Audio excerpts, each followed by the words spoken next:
അസ്സലാമു അലൈക്കും വറഹ്മത്തുള്ളാഹി. നമ്മൾ ഭക്ഷണം കഴിക്കുമ്പോൾ ശ്രദ്ധിക്കേണ്ട കാര്യങ്ങളാണ് പറയുന്നത്. ചില ആളുകൾ ചായ അല്ലെങ്കിൽ വെള്ളം കുടിക്കുമ്പോൾ ഭയങ്കര ശബ്ദത്തിൽ വെള്ളം കുടിക്കും. അതുണ്ടാകാൻ പാടില്ല. അതുപോലെ ഭക്ഷണം കഴിക്കുമ്പോൾ വലിയ ശബ്ദത്തിൽ ചവച്ചരക്കുന്ന ഒരു രീതി, അതും നല്ലതല്ല. നമ്മളെക്കൊണ്ട് നമ്മുടെ കൂട്ടത്തിലിരിക്കുന്ന ഒരാൾക്കും ബുദ്ധിമുട്ടുണ്ടാകാൻ പാടില്ല.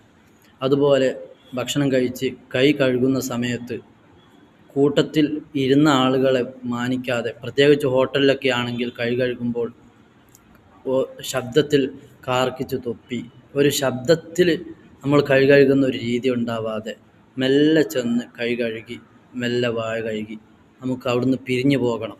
നമ്മളെ കൊണ്ട് മറ്റുള്ളവർക്ക്, പ്രത്യേകിച്ച് ഒരു മുസ്ലിമിനെ കൊണ്ട് മറ്റുള്ളവർക്ക് ഒരു ബുദ്ധിമുട്ടും ഉണ്ടാകാൻ പാടില്ല. ഇങ്ങനെ കൂടുതൽ നമ്മുടെ ജീവിതത്തിൽ വരേണ്ട കാര്യങ്ങൾ ശ്രദ്ധിക്കണം.